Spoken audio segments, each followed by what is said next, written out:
This indicator right over here just flashed again, and it is going to predict a significant rally here to the upside, and my target is going to blow you away. And as well, I'm going to be talking about the dead cross right over here that some people have been talking about here on YouTube for the last few days. Well, guess what? It's called a dead cross, but it's actually going to surprise you what it probably means. And as well, my big Bitcoin trade, my $3 million position here is up here about $230,000. I'm going to tell you guys here my exact target here in this video and give you a quick update on my position. But first, let's talk here about the hash frequency indicator. So, to be honest, guys, I wasn't aware that we got a buy signal here on the hash frequency indicator, but right over here you can actually see that around the end here of March, so actually last month, we got a buy signal on the hash frequency indicator. Now, this indicator over here, the last 4 times that we actually flashed this signal, we saw a significant rally here to the upside. We saw it over here back in February here of 2023. Or a little bit earlier in January of 2023, we saw a 60% move to the upside after this hash frequency indicator. Then over here in August of 2023, we saw about 180% move to the upside. And then again, we got 2 buy signals over here, totaling in total 118% move to the upside. Now, if we are going to see something very, very similar, this could bring us as high as about $180,000 here for Bitcoin. And that's why we should not ignore this signal. Now, basically, how the hash frequency works is very, very easy. Basically, you have all of these miners that are basically mining to protect the Bitcoin networks and to verify transactions.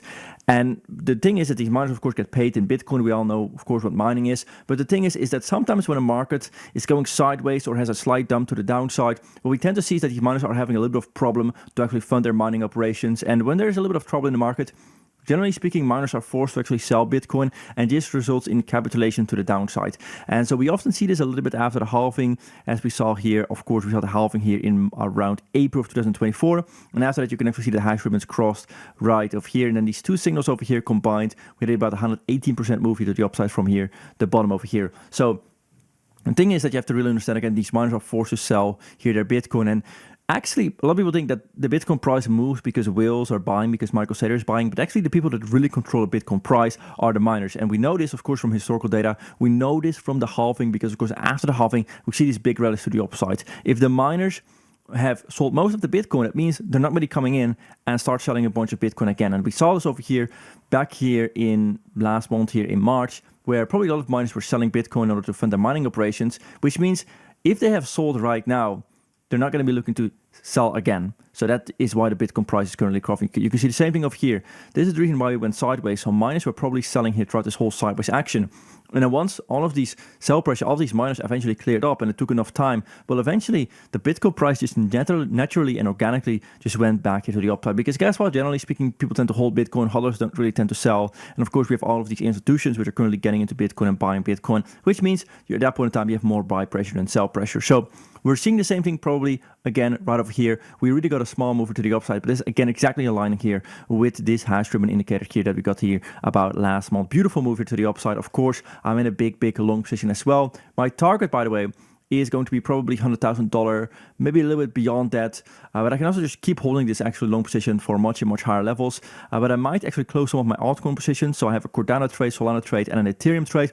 I will probably close those, maybe rotate my profits back here into Bitcoin. And by the way, guys, I'm trading here on BTCC exchange. There is an actual link in the description for a 10% deposit bonus if you want to check it out. Again, on your first deposit, you get a 10% amazing bonus. And as well, I have a Bybit link as well if you're interested in that. The link is here in the description. Now, going here to the next indicator. And my friend came into my room a couple hours ago, said, Thomas, you have to check out this indicator. And this was called the dead cross indicator, or the cross indicator. Basically what it shows you here is that whenever you get a dead cross historically for Bitcoin, this especially worked back in around like 2017, you would generally speaking see a big move to the downside. And so I'm just going to circle here all of these dead crosses right over here. And we can actually see here that after we set the all-time high, we got the dead cross. We saw this big mover to the downside. But the last couple of times that we actually got this, it pretty much happened exactly when the Bitcoin price bottomed out. So when this indicator over here was actually pointing that the trend is potentially going to reverse to a bearish trend, well, guess what? That was actually the moment to buy Bitcoin. And it's quite reasonable and logical why it actually happens is because when the Bitcoin price has a significant dump to the downside, then this indicator actually starts thinking that the trend is changing. But because we're still in the bull run, basically what you're actually going to see is the opposite, where actually, even though it's crashing, it's actually a very good, nice moment to buy. Because when people are fearful, when people are worried, that's generally actually when you see the Bitcoin price bottoming out. So we have seen this 1, two traps here playing out, where we got here over here this dead cross, significant rallies here to the upside, and again we're seeing the exact same thing. We see dead cross and this big mover to the upside. So in my opinion, and again some YouTubers are talking about this, I don't think we should be worried at all about this indicator. I think we're completely fine. I think yes, there's a dead cross and it sounds absolutely horrible, like ooh, are we going to dump and crash lower? But I think we're still in the bull run.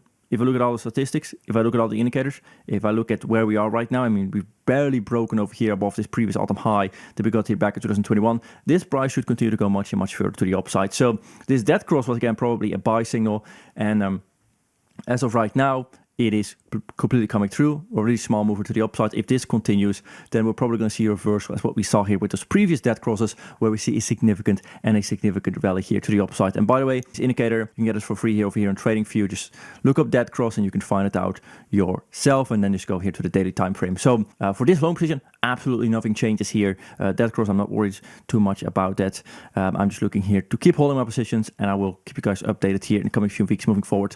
Last thing I want to talk about is a little bit of juicy news here from the actual CEO here of Tether and the CTO here of Bitfinex, which is saying that Tether, SoftBank, is a Japanese company, by the way, they hold a bunch of money. By the way, SoftBank is a very powerful company. Bitfinex, official Cantor, Jack Mullers, I don't know who official Cantor is. Anyway, it's some person, I don't know. They are announcing 21, a Bitcoin native company expected to launch with 42,000 Bitcoin and a mission to maximize Bitcoin ownership per share.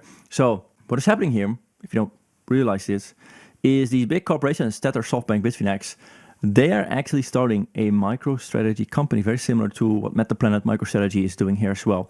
So at Tether and Bitfinex, we have always believed in supporting initiative and strengthen Bitcoin dominance in real-world utility. 21 will take a Bitcoin-first approach that aligns with our vision, prioritizing accumulation over speculation and building long-term value. Okay, yada, yada, yada.